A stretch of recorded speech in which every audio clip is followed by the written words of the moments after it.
একদিন গেলাম সিনেমা দেখতে, আর রিক্সা থেকে নেমে দেখি হলে একটি সুন্দরী মেয়ে দাঁড়িয়ে আছে। হঠাৎ দেখি সেই মেয়েটির চোখে আমার চোখ পড়েছে। বলে নাকি আর কন্ডিশনার হয়েছে, টিকাটের মোড়ে একটা হামলা হয়েছে। বলে নাকি আর কন্ডিশনার হয়েছে।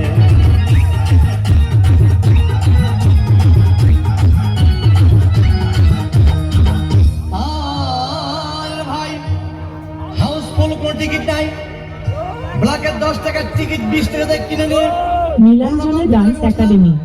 হঠাৎ দেখি পাশে চেয়ারে সেই মেয়েটি আমার পাশেই বসেছে।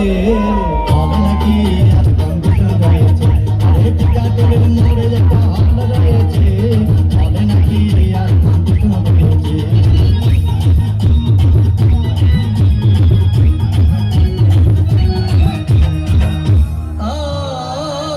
ভাই সিনেমা আরম্ভ হয়ে গেল। রাজ্জাক সাবানা যখন প্রেমে হাবুডুবু খাচ্ছিল, তখন আমার বুকের ভিতর ধূপধাপ শুরু হয়ে গেল।